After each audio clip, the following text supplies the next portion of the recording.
welcome back everyone, it's time to go balls deep. And oh boy, this chapter of My Hero Academia was actually flames. Not in the usual nature with the hype fight scenes or unlocking of new powers, but in its symbolic portrayal of the fall of hero society, along with Endeavor waking up with his family reunion, including his wife as well. Wait, Yusuf, you're forgetting something. He's back. You gotta talk about him. Huh? What you talking about, Sid? The legend is back. The one guy you talk about every review, he is in this chapter. Stain is back. No way! He's here, guys! Stain is finally here! Let's go! But for real guys, Stain is back. This whole chapter is honestly just Stain's ideology about fake heroes coming true. When push come to shove, the so-called heroes are out here retiring or resigning. The aftermath of the war is really depicted in such a manner where honestly I would say it even aligns with the reality of our own world. The way humans are socially engineered and the way they behave and act in certain situations and circumstances can be quite predictable, especially when we look back on our own history. But there's a lot to dissect in this chapter, so let's just start this review. Woo! It's showtime! Okay, so the first half of this chapter is the continuation of Horikoshi showing us the downfall of hero society. As we all know, everything changed when the Fire Nation— Hold up, wait a minute, something ain't right. I mean when Shigaraki hype train came crashing down on the civilians of the My Hero Academia world. 2 days have passed since the prison breakout and the war. Dangerous villains who have escaped the prisons are running around looting, killing, hurting, destroying everything they come in contact with. And it's not just the villains the civilians have to worry about, but also the dangerous Nomus which are still around. And even Johnny, yes Papa's cousin is here to take revenge for Johnny's death. Who? You know, Dr. Star's personal car. Who? The Nomu who got crushed when Bunny Girl Senpai and the gang trashed the lab. Who? Okay, now you're just taking a piss. This is total disrespect to my favorite Nomu of all time. Just play the damn meme, Sid. 1, 2, 3, yeah! Where there? Anyways, if you remember the Nomu attacks at UA or the high-end incident, they were the prelude to this war. Even before the Warhawks had spoken of the Nomu sightings all around the nations, so the civilians were already wary of them. People were talking to each other about how afraid they were of the Nomus, and this has now become the foundation to the distrust they feel towards the heroes. The distrust started when the Nomu attacked UA. The villains for the first time had infiltrated the most prestigious hero school. Hero Killer Stain was also destroying well-known heroes such as Ida's brother. And let's not forget the villains' attack on the forest when the kids were training. All Might, the symbol of peace, barely beat All for One and had to retire due to the damage he endured. And Endeavor could scarcely fend off a high-end Nomu. Then the war happened, which just totally crushed their faith in heroes as cities got totaled because of Gigantomachia and Shigaraki. Their grievances had piled up so high now that the glass broke and everything fell down. The My Hero public are all losing their shit and are probably like this. God have mercy upon us. Moving on, Horikoshi does a brilliant job of symbolizing this distrust, which has been piling over with the illustration of a glass of water breaking as a group of villains raid what looks like to be a cafe or restaurant. Now as this glass shatters, some escapees from the Xi'an prison burst into this place. They scream to grab the food and cash first, as society is crumbling and food is probably all off the shelves by now. Just like how when Corona first started and you couldn't even find toilet paper. Bruh. The streets are crowded by people like this gang, and it's noted that this is the same gang who got busted by Bakugo and Shoto when they first got the hero license. However, a random dude jumps through the door as we are thinking, what is this dude doing? We are shown that he has a support item and he's not alone. Since the heroes aren't helping, the civilians have taken the policing into their own hands. They charge onto the gang of villains, saying this is our town to protect. Finally, these people are not going to stand for this shit. They are going to fight. This is quite an eye-opener. While the so-called heroes are cowering behind the public who are put into a corner and forced to act to do things that a hero should. With all their fame and reputation built on top of the fact that they are heroes, they're supposed to protect people. This glass house is now broken. There is nothing but shattered shards on the ground that the real heroes must run through to protect. Speaking of running, Pro Hero Wash gets a report about the cider house gang we just saw and is headed towards Shinjuku. When he gets there, the whole neighborhood is destroyed with the civilians on the floor hurt very badly. Wash and these guys are not having a very good day. I am having a very bad day. So basically these civilians probably just got bodied by hardened criminals fresh out of prison. Did they actually think just because they had some support items they could win?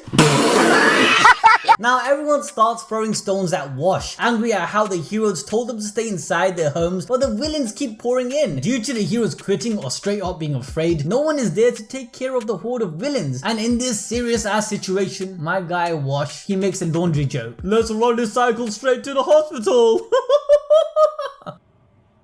Do you see me fucking laughing, my nigga? But for reals, I don't blame him. You either cry at the situation or you laugh. Anyways, we move from looking at a hero who's risking his life, still protecting people, to someone who has just given up. Top hero Yuroi Musha announced his retirement. He starts off by saying how he's going to commit seppuku because of the hero's failure. But he's just retiring. This just shows the fakeness of most heroes. Now, as soon as the danger starts, when this dude's experience is most needed, he's out of here. But the reporters and his fans see through the smoke of him just retiring because he's shameful. With a wave of resignation sweeping the Hero Association, the peace-knowing people of the world have started banding together, questioning the very idea of the meaning of heroes. This is all symbolized through All Might's statue having a board stuck to him, which says, "I'm not here." All Might's famous quote of "I am here," which gave people in distress hope that they will be saved by a hero, has now turned into a statement, which tells you the fakeness of heroes, with the words crossed out. Similar to how the public saw the retirement of Musha as a coward's way out, they likely feel that way about All Might's retirement now. You know, because when the world needed him the most, the avatar, you know, the avatar of all heroes, All Might had vanished. We then finally move to the next biggest revelation, which is Hero Killer Stain walking back into society, getting ready to once again filter through the heroes. With a grin on his face, he sees the direction society is heading, and he knows it's probably heading for the best. His ideas regarding the fake nature of heroism is validated, although his methods of dealing with it might have not been the best, but in some ways he is justified. I want to go balls deep into Stain right now, but I don't want to make this review 40 minutes long, so if you guys smash that like button and get this video over 10,000 likes, then I'll be sure to drill more into Stain along with connecting him with the fall of the Hero Society. Also, while you're at it, hit the notification bell and cop the fire deku merch. Just like all of these lovely people, you too can be sexy like them. And don't forget to use our discount code, which is pinned in the comment section below. We then move on to Endeavor, where we learn the public decided to place all the blame onto him. This was actually expected and isn't unrealistic at all, as humans usually tend to push blame in a crisis. Someone has to be at fault, even though they themselves are dependent on others, but when those they depend on fails them, or when things doesn't go as expected, the responsibility is shifted, and the accountability is pushed onto the very person who was actually trying to help in the first place. Heroes in My Hero Academia aren't really seen as humans. They are idolized and given huge expectations.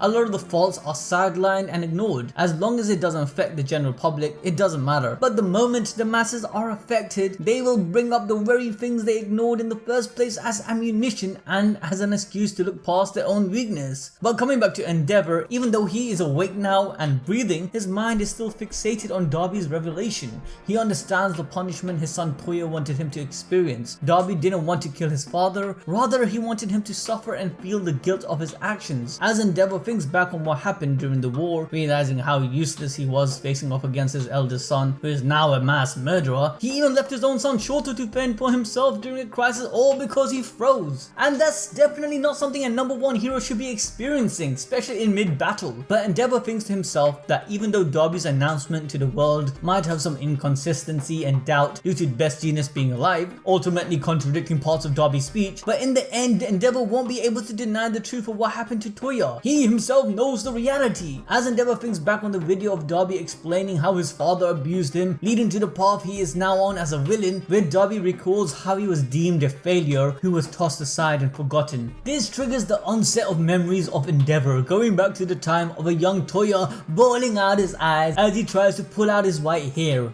Now, for those who don't understand this flashback, let me give you guys some context. In chapter 291, we finally had a flashback of the interaction between Endeavor and his son Toya while he was growing up. Knowing his flames were hotter than himself, Toya was shown to be Endeavor's #1 prodigy, where Endeavor would train Toya to be his successor. During these training scenes, Toya seemed to be excited and very happy. There was literally no sign of abuse. However, as Toya started to develop his mother's genetical composition, visually represented as his hair turning white, and after the birth of his younger brother Shoto, who Endeavor always hoped for, you know, having the ability of both ice and fire, allowing Endeavor's greatest weakness of overheating to be countered encountered. Due to this, Toya was put aside as all of Endeavor's attention was then refocused on Shoto. And at that point, Endeavor was also going through a midlife crisis, always looking at the back of All Might really took a toll on him. The only way Endeavor believed he would be able to succeed greater than All Might was to have a greater successor from his offspring. And if you guys think about it, even before he had Toya, Endeavor's goals was always to bear a child with the mixture between his fire quirk and Rei's ice quirk. That was his dream. So with Shoto's birth, it made a lot of sense for Endeavor to put more training onto him, especially since Toya became endangered by his own quirk, as his mother's genetics ultimately weakened his constitution. I already explained this in detail on our video about Toya, going into why Toya's flames are blue and hotter than Endeavor's, along with explaining why Toya is more susceptible to overheating and burning. So if you guys want to know more about that, check out our My Hero Academia playlist. However, with all that said, in the eyes of Toya, he saw a different side of Endeavor that Shoto didn't grow up with. This was a calmer and possibly loving demeanor, hence the excitement for his training sessions. But the moment Toya stopped getting attention, it more than likely mentally damaged him. Like, think about it. Endeavor putting all hopes on Toya as a child reinforced his own self-worth. Every time they trained together, Toya's purpose of life was predetermined in his own eyes. However, the moment his hair turned white and after Shoto was born, Toya's value of existence diminished along with his long life purpose of being the greatest hero and the successor to his father, Endeavor. His younger brother Shoto Todoroki stole that from him. Shoto never wanted to train or be the hero Endeavor envisioned, but Toya did. Toya, being Endeavor's firstborn son, might have also seen it as a birthright. And as we've seen from the flashback, Toya wasn't only eager to become Endeavor's prodigy, but also enjoyed spending time with his father. In some ways, he is not too different from Shigaraki and Deku. He longed to become a great hero, but felt useless. When Endeavor stopped training with him, it psychologically made him feel incapable and inferior. And because Toya refused this outcome, he continued to train alone, which led to the event of him burning alive and being presumed as dead. According to his autopsy, the fire Toya produced was over 2000 degrees Celsius, leading to his body being burnt to ashes, leaving nothing behind except a fragment of his jawbone. But somehow he did survive. It's likely that because Toya was feeling ostracized and ashamed of going back home, he lived his life all alone, later evolving into a villain. But coming back to this chapter, Endeavor looking back at his past, feeling all depressed and shit, my mind is literally broken at this point. Like, there is no more down from here. This guy reached rock bottom. He states in that war, even though he survived, Endeavor is dead. Endeavor Mariya, my man is gone. He's dead. He ain't coming back. This is just another way of him saying he's retired and there's no more hero called Endeavor. And the reason for this is because Dabi, being a mass murderer, Endeavor feels like he can't fight him because he is his son. This side to Endeavor really hit hard. Not only did it bring tears to his eyes, it brought tears to mine. For reals though, Endeavor throughout has been shown as a hard, stubborn person. After his rise to #1 hero, he has gone through some amazing growth in his character, even to the point of trying to fix his relationship with his family. In chapter 190, Endeavor's change was illustrated as he rose from his ashes and lit up as a phoenix during his fight against the high-end Nomu. Endeavor raising his arm was a sign for his step up, not only as a hero, but as a person. At that point, he started his redemption journey, and now showing emotions of guilt and remorse highlights the fruition of his journey coming to an end. Now, whilst Endeavor's having this regretful epiphany, Shoto enters his room, but after seeing the state his father is in, he quickly decides to leave. And I don't blame him. It's super awkward, you know? Like, imagine seeing your dad cry, especially when you always seen them as someone so hard and inept of all emotions. But Endeavor actually comes off kind of cute, and it's pretty funny as he calls out Shoto!